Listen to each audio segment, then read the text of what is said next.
Selamat malam. Perkenalkan nama saya Renaldi Ruben Marcelino. Saya dari D3 Perhotelan, kelas B. Di sini saya akan mempresentasikan mengenai pemasaran destinasi wisata baru. Sedikit saya jelaskan di sini destinasi wisata baru itu merupakan tempat atau lokasi yang baru dikembangkan untuk menarik wisatawan, bisa berupa alam, budaya, atau atraksi buatan. Poin pentingnya adalah di pemasaran dan pemasaran ini membantu memperkenalkan destinasi baru kepada wisatawan. Tanpa adanya pemasaran, destinasi yang potensial mungkin tidak dikenal dan tidak akan menarik pengunjung. Oke, langkah awal dalam pemasaran yaitu analisis pasar, melakukan penelitian tentang tren wisata dan minat wisatawan. Yang kedua adalah identifikasi kekuatan unik, yaitu menentukan daya tarik utama destinasi seperti keindahan alam, budaya lokal, atau aktivitas menarik yang tidak ada di tempat lain. Kemudian adalah riset kebutuhan wisatawan, memahami apa yang dicari wisatawan dalam sebuah destinasi, misalnya petualangan, relaksasi, atau pengalaman budaya. Kemudian selanjutnya adalah segmentasi dan target pasar. Yang pertama ada sedikit penjelasan mengenai segmentasi wisatawan. eh, Mengelompokkan wisatawan berdasarkan minat mereka seperti wisata alam, budaya, petualangan, atau relaksasi.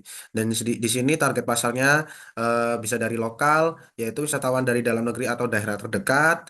Terus kemudian wisatawan nasional, wisatawan dari seluruh Indonesia, dan juga wisatawan internasional atau wisatawan asing. Jadi wisatawan yang dari luar negeri dan yang tertarik pada keunikan di destinasi baru ini.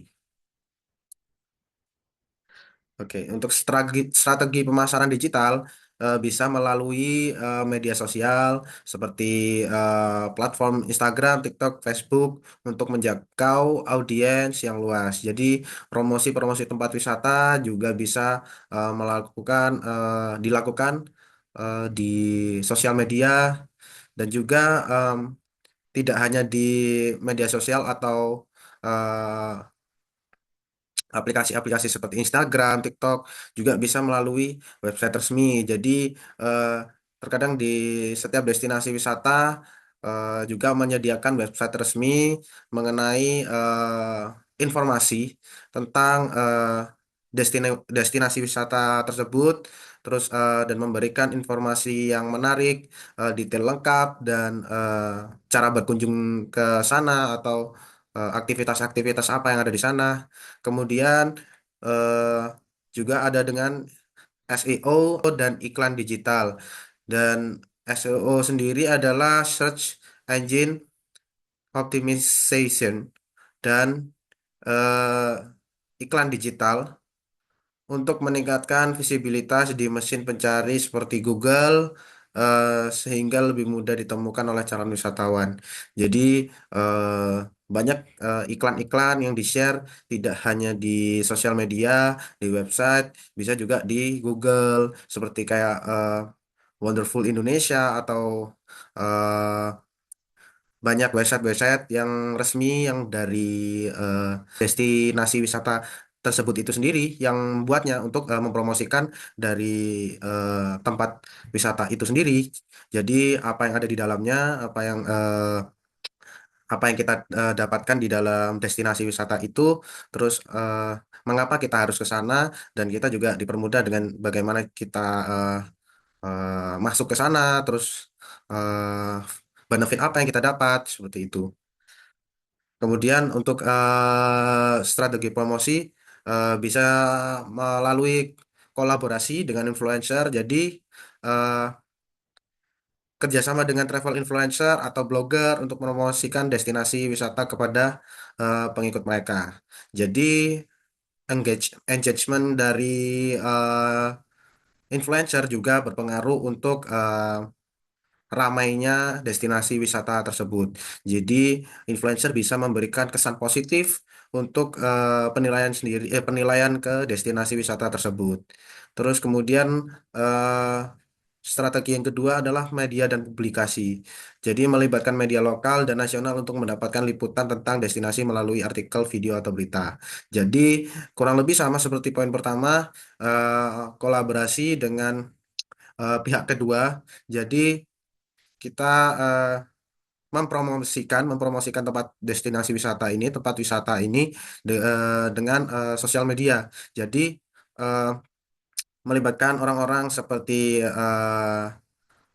liputan, terus kemudian orang-orang yang blogger, terus kemudian pembuat-pembuat artikel tentang wisata. Jadi orang-orang itu pun juga bisa meliput segala yang ada di destinasi wisata itu dan memberi kesan yang baik kepada destinasi wisata tersebut. Dan kemudian adalah event dan festival. Ini di poin ketiga, event dan festival.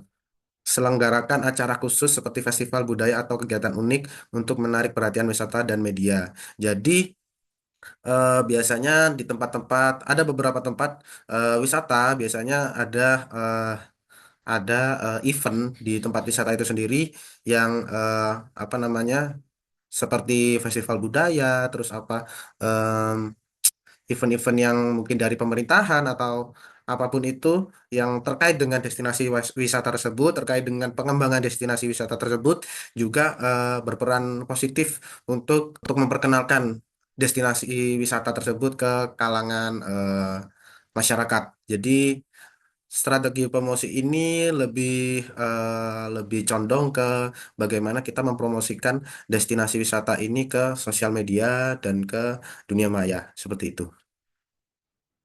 Untuk penutupnya, kesimpulan di sini adalah tujuan dari pemasaran yang efektif sangat penting untuk memperkenalkan destinasi wisata baru dengan strategi yang tepat dan destinasi dapat menarik lebih banyak wisatawan dan berkembang dengan pesat. Dan rencana tindak lanjutnya sendiri adalah implementasikan strategi pemasaran yang telah dibahas, analisis pasar, segmentasi, pemasaran digital, dan promosi untuk mencapai target wisatawan. Seperti itu. Baik, mungkin ini presentasi saya sudah eh, cukup sampai sini. Jika saya ada salah kata, kurang dalam presentasi, mohon maaf. Dan saya tutup presentasi ini. Selamat malam.